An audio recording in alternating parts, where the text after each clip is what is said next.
Ceci est un livre audio autogénéré par Google. Psychologie. Collection fondée par Philippe Breneau et dirigée par Joël Bernat. Sans exclusive ni frontières, les logiques président au fonctionnement psychique comme à la vie relationnelle. Toutes les pratiques, toutes les écoles ont leur place dans psychologie. Dernière parution. Vicky Cuquierman, les troubles du langage dans la schizophrénie. Recherche actuelle et stratégie thérapeutique, 2022. Patrick Angeraou, l'adolescent et ses troubles, guide clinique et psychopathologique, 2022. Nicolas Sajus de Cocola, de la maltraitance à la résilience. Le désespoir dépassé, 2022. Thierry Nussberger, dire, les chemins psy. Du symptôme hostile, 2022.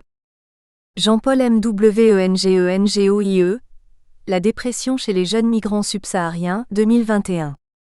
Annick Bernabéo et Benoît Marceau, la psychose en résidence, hébergement et psychothérapie, 2021. Loïc Lerouge, dire, la numérisation du travail, enjeux juridiques et sociaux en santé au travail, 2021. Clément Rizet, étudiant en souffrance psychique. Une jeunesse déboussolée, 2021. Dominique Renier et Célia Vazcerniglia, approche psychologique de la crise et de l'urgence dans le contemporain, 2021. Catherine Delaprelle, la méthode des 3I pour les enfants à troubles du spectre autistique. Un éveil par le jeu, une nouvelle chance de développement, 2021. Abdelkader Benarab, de la médecine en général à la psychiatrie en particulier en Algérie, un échec programmé, 2021. Nicole Kathleen, l'enfant et la médecine. Une histoire de la pédopsychiatrie, 19e-20e siècle, 2021. Du même auteur. De la maltraitance à la résilience, le désespoir dépassé, l'Harmattan, 2022. Psychopathologie du traumatisme psychique, l'Harmattan, 2020. Adolescence, du traumatisme de vie à la résilience, quand les mots de l'âme humaine dépassent les mots, ESF, 2018. Histoire d'essence ou de sens, petit traité sur la relation affective et la sexualité adressé aux parents et aux jeunes, Vie, 2015. En cause-écriture. Réformer l'école ? L'Harmattan, 2017. Inégalité entre sexes dans la famille, à l'école et au travail. Approche comparée, l'Harmattan, 2015. Dédicace. Je refuse qu'un groupe ou une secte m'embrigade, et qu'on me dise qu'on pense mieux quand 1000 personnes hurlent la même chose. Georges Brassens. Sommaire. Préface. Introduction. Chapitre 1 de la souffrance à son sens. Chapitre 2 le New Age. L'avant d'une promesse ou la guérison pour l'humanité. Chapitre 3 Éducation et New Age. Chapitre 4 du développement personnel à la dérive sectaire. Chapitre 5 Évolution de la famille contemporaine. Dérive de l'incestuel vers certains troubles psychopathologiques de l'adolescent et la dérive sectaire. Chapitre 6 De la psychothérapie à la dérive sectaire. Conclusion. Bibliographie. Préface. Beaucoup d'entre nous seraient tentés de considérer que le thème de ce livre ne les concerne pas, que cela s'adresse à des personnes égarées, en détresse, naïves ou encore à des spécialistes. Mais si l'on se réfère aux chiffres de la Miviludes, institution chargée de la question des sectes par le ministère de l'Intérieur, plus de 70% des Français seraient concernés, ceci excluant très probablement les moins de 16 ans qui n'ont pas été consultés. Pire, un récent sondage laisse apparaître qu'il n'y a en France à peine moins d'un tiers de la population qui se définissent encore comme catholiques, pour plus de 58% se déclarant athées ou n'ayant aucune attache religieuse. Mon expérience de 33 ans d'observation du phénomène sectaire m'amène à penser qu'outre les membres des religions présentes sur notre sol recherchant un supplément d'âme, une solution surnaturelle ou exceptionnelle à leurs problèmes, de santé en particulier, c'est principalement dans ces 58% que nous trouverons les clients patients adeptes de tous les marchands de mieux-être, de santé alternative et de spiritualité qui marchent, les autres trouvant parfois du réconfort dans leur religion. J'en déduis que ce livre est bien pour nous tous, à quelques exceptions près sans doute. Qui d'entre nous n'a pas un proche affecté par ce courant, je dirais même par cette lame de fond, depuis que l'épidémie de coronavirus a réactivé notre vieux fond de pensée magique, protection de dernier recours face à un monde inquiétant? Dans le groupe d'études que je préside, j'ai même pu remarquer ces 2 dernières années un basculement significatif où les demandes et signalements relatifs aux dérives sectaires étaient passés de 40 à 60% dans la catégorie New Age et santé alternative.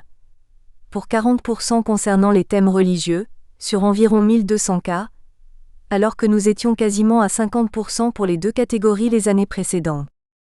Ce vieux fond de pensée magique et panthéiste, dont la forme moderne est dénommée New Age, nous rattrape. Pourtant l'Église y avait bien résisté dans ses premiers siècles en réprimant la gnose et ensuite les différentes hérésies, alors que le judaïsme ancien avait lui-même cédé le pas à la gnose kabbalistique au Moyen Âge. Tenter la marchandisation du bonheur par la facilité, voici que l'institution apostolique romaine se trouve actuellement elle-même rongée de l'intérieur par ce courant utilitariste.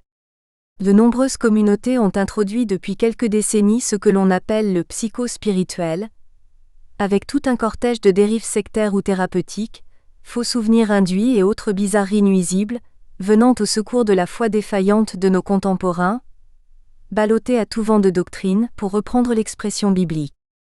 Le défi de ce livre est grand.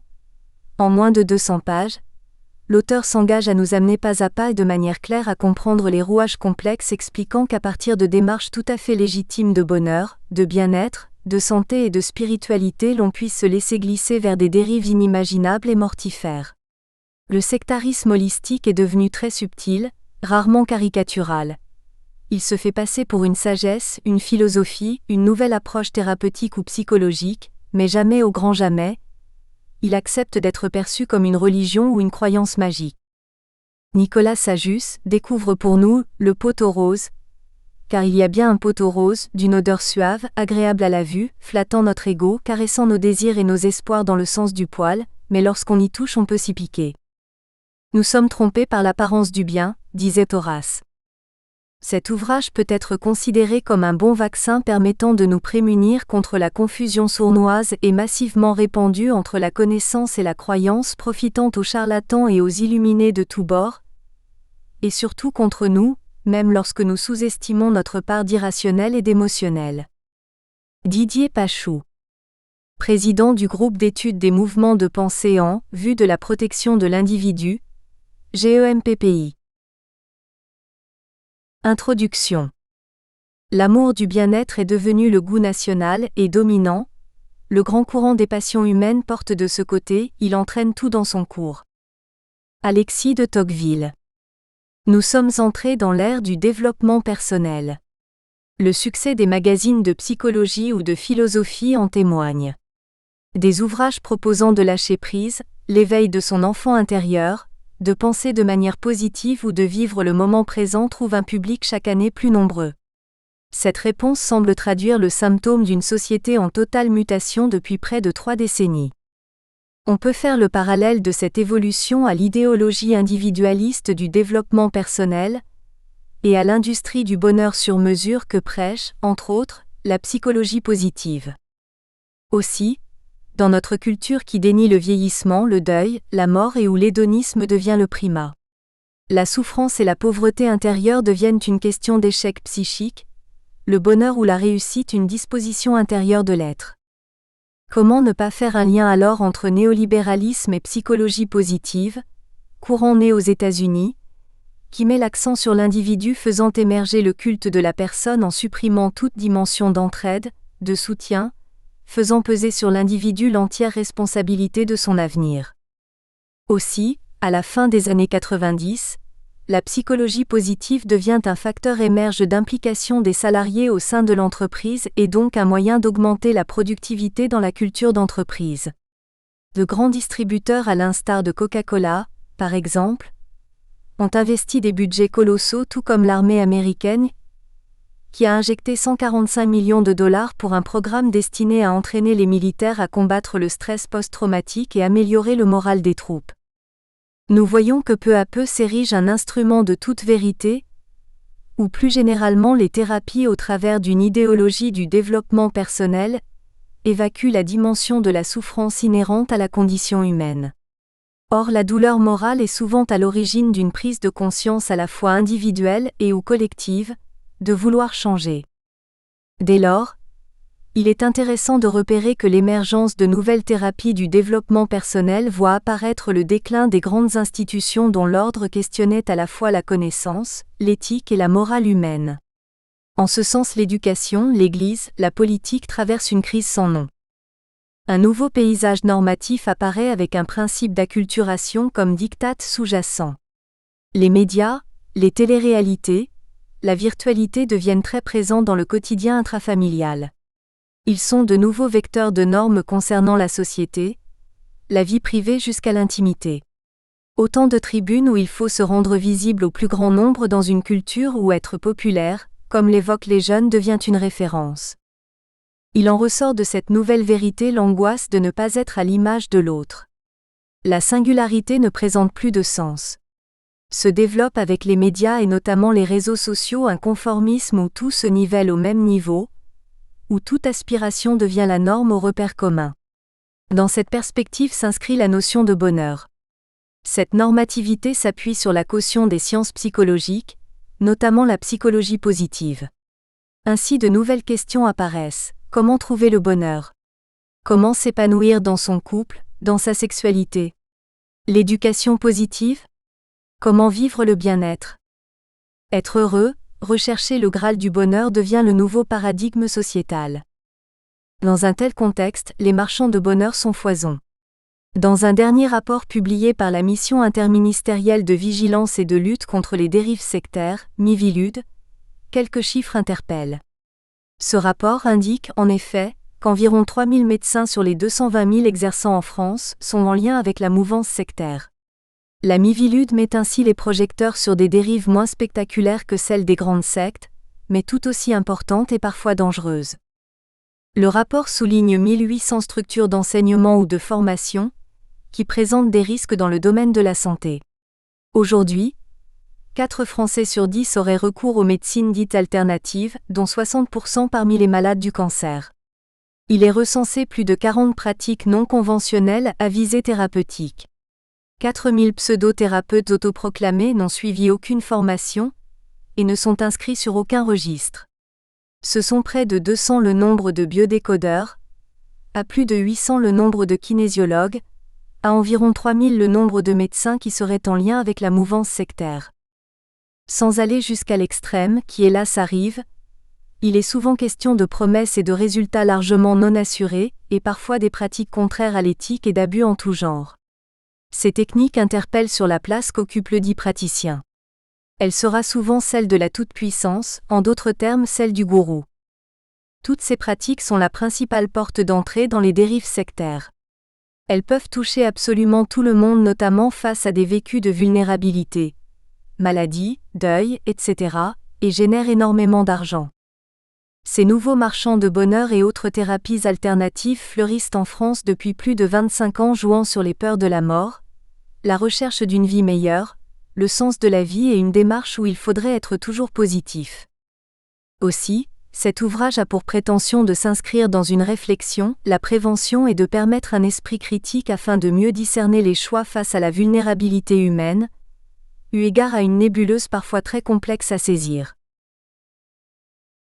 Chapitre 1 de la souffrance à son sens. Nul ne peut atteindre l'aube sans passer par le chemin de la nuit. Khalil Gibran. Du latin suffer, la souffrance se définit comme l'essence à endurer, supporteur. Elle convoque la notion de subir et par extension le concept de douleur, qui est une sensation pénible à endurer. La souffrance a donc toujours questionné l'humanité. Elle peut être physique, morale, psychique, existentielle, individuelle et ou collective. Sa manifestation et son intensité sont variables, tout comme sa durée qui peut être aussi bien de courte durée comme chronique. Elle est contiguë à la vie du sujet, ainsi qu'à sa culture. Les Latins n'ont pas le même rapport à la douleur que les Scandinaves. Par ailleurs, le rapport à la douleur pose aussi la question de la religion et des interprétations parfois faites en regard de l'acceptation du sacrifice. Elle interpelle sans cesse l'homme sur cette question : pourquoi moi ? Elle revêt un caractère subjectif associé tout du moins au départ à un sentiment d'injustice. La posture des sujets sera variable suivant la teneur de cette douleur. Était-elle évitable? Méritée? Tous les siècles ont traversé ces questions jusqu'à nos jours. Ainsi, les hédonistes dans la philosophie antique pensaient que bon et mauvais trouvaient comme corollaire plaisir. Nous espérons que vous avez apprécié cet aperçu. Pour continuer à écouter ce livre audio sur Google Play Livres, utilisez le lien dans la description de la vidéo.